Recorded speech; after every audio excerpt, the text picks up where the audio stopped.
Right breaking చేస్తున్న మాజీ MP Santosh రావుకు సిట్ నోటీసులు జారీ చేసింది. రేపు విచారణకు హాజరు కావాలని ఆదేశించింది సిట్. ఫోన్ ట్యాపింగ్ కేసులో సంతోష్ రావుకు నోటీసులు ఇచ్చారు సిట్ అధికారులు.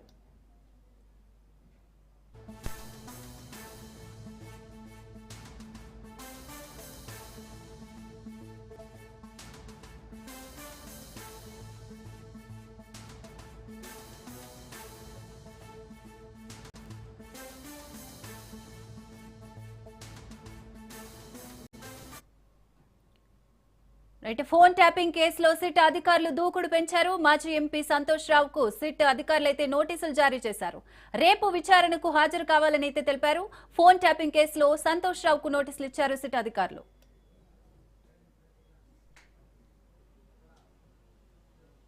రైట్ సంతోష్ రావుకు సిట్ నోటీసులకు సంబంధించి మరిన్ని డీటెయిల్స్ మా ఇన్పుట్ ఎడిటర్ శ్రీకాంత్ అందిస్తారు. Srikanth, good evening. మొత్తానికంటే ఇప్పటికే సంతోష్ రావుకు సంబంధించి రేపు మధ్యాహ్నం 3 సిట్ విచారణకు హాజరు కావాలంటూ సంతోష్ రావుకు నోటీసులు వచ్చాయి. సో రేపు మధ్యాహ్నం సంతోష్ రావు విచారణకు హాజరు కావాల్సినటువంటి అవసరం ఉంది. సో ఇప్పటి వరకు ఈ కేసులో భాగంగా ఇప్పటివరకు అధికారులను విచారించారు, ప్రభాకర్ రావును విచారించారు, ఆ తర్వాత అంతకుముందు శ్రవణ్ రావును విచారించారు, అంతకుముందు కీలకమైనటువంటి కొంతమంది అధికారులు విచారించారు. భుజంగరావు లాంటి, తిరుపతన్న లాంటి వ్యక్తులు, డిఎస్పీ ప్రణీత్ రావు, వీళ్ళంతా కూడా జైలు జీవితం అనుభవించి వచ్చారు. సో ఆ తర్వాత ఈ కేసు 2 సంవత్సరాలుగా కొనసాగుతూనే ఉంది. సో ఇట్లా నేపథ్యంలో మొన్న హరీష్ రావుకు నోటీసులు ఇచ్చిన తర్వాత హరీష్ రావు విచారణకు హాజరైన తర్వాత ఒకరోజు గ్యాప్ తర్వాత కేటీఆర్ విచారణకు హాజరయ్యారు. ఆ తర్వాత 2 రోజుల గ్యాప్ తర్వాత మళ్ళీ రేపు సంతోష్ రావు విచారణకు హాజరు కావాల్సినటువంటి అవసరం ఉందంటూ కూడా దీంట్లో సిట్ నోటీసులు జారీ చేయడం జరిగింది. సో హరీష్ రావుకి ఏదైతే నోటీసులు ఇచ్చారో సేమ్ నోటీసులు కేటీఆర్కు సర్వ్ చేస్తారు, సేమ్ అదే నోటీసులో మళ్ళీ సంతోష్ రావుకు కూడా సర్వ్ చేయడం జరిగింది. అంటే సేమ్ సెక్షన్ల కింద సేమ్ విచారణలో, అంటే దీంట్లో నిందితులుగా కాకుండా ఇందులో విచారణలో భాగంగా సాక్ష్యం కోసంతో పాటు అదనపు సమాచారం కోసం అన్నటువంటి ఉద్దేశంతో మాత్రమే ఈ నోటీసులు వస్తున్నాయి.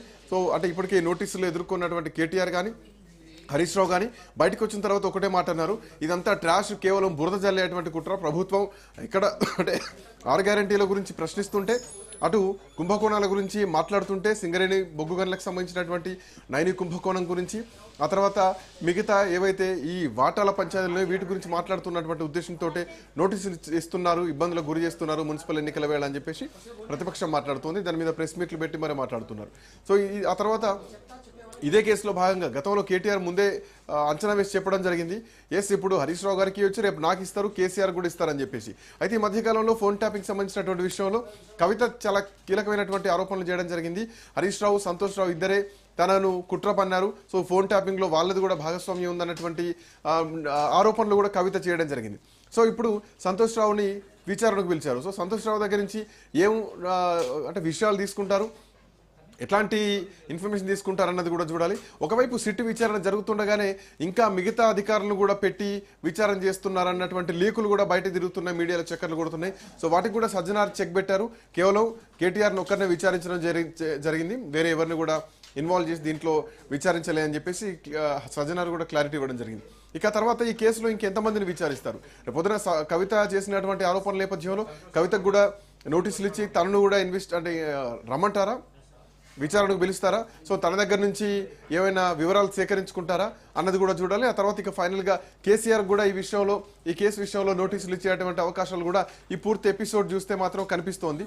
సో బహుశా ఇక సంతోష్ రావు తర్వాత కవితను పిలుస్తారా, లేదంటే కేసీఆర్ని పిలుస్తారా, చూడాలి ఎట్లాంటి పరిణామాలు ఎదుర్కోబోతున్నారు. సో మొత్తానికి ఈ ఫోన్ ట్యాపింగ్ సంబంధించినటువంటి అంశం ఏదైతే ఒక నిరవధికంగా నడుస్తుందో ఈ ఎపిసోడ్, సో దీంట్లో ఏం సాక్ష్యాలు సేకరిస్తున్నారు, అసలు ఏం క్వశ్చన్లు జరుగుతున్నాయి, ఏం ఇన్ఫర్మేషన్ రాబట్టుకుంటున్నారు, ఏమి బయటికి తెలియపోయినా కానీ బయటకు వచ్చినటువంటి నాయకులు మాత్రం అంత డొల్లా, అసలు ఫోన్ ట్యాపింగ్ అనేది జరుగుతాయి, సర్వసాధారణంగా జరుగుతూనే ఉంటుంది. అది దేశ భద్రత కోసం, లేదంటే ప్రభుత్వాలను కూలగొట్టకుండా రక్షణ చర్యల కోసం దానికి ఒక కమిటీ ఉంటుంది. ఆ కమిటీ ప్రకారం కేవలం ముఖ్యమంత్రికి మాత్రమే డీజీపీ నుంచి వెళ్తుందే తప్ప మిగతా మంత్రుల ఇన్వాల్వ్మెంట్ ఏమి ఉండదు. బట్ ఇందులో కావాలనే చేస్తున్నారు అని చెప్పేసి ఆ అధికారులు విచారించకుండా రాజకీయ నాయకులు విచారిస్తే ఏం తెలుస్తుంది? అదే శివధర్ రెడ్డిని, లేదంటే అదే జితేందర్ రెడ్డిని, అదే సివి ఆనంద్ లాంటి వ్యక్తులను, సో వీళ్ళందరూ ఉన్నారు కదా ఆ ప్రభుత్వంలో కూడా, సో వాళ్ళని విచారించండి అంటూ కూడా ఇప్పటికే కేటీఆర్ చేయడం జరిగింది. సో మరి అధికారులను విచారణలు పిలుస్తారా, అధికారులను పిలవకుండా రాజకీయ నాయకుల వరకే చేస్తారా, అసలు దీంట్లో ఏం తెలుస్తారు? ఇక్కడ అంటే ఇప్పటి వరకు ఎక్కడ కూడా దీనిపైన అధికారికంగా కంప్లైంట్ వచ్చింది లేదు, అధికారికంగా ప్రెస్ మీట్లు పెట్టి చెప్పింది ఏమీ లేదు.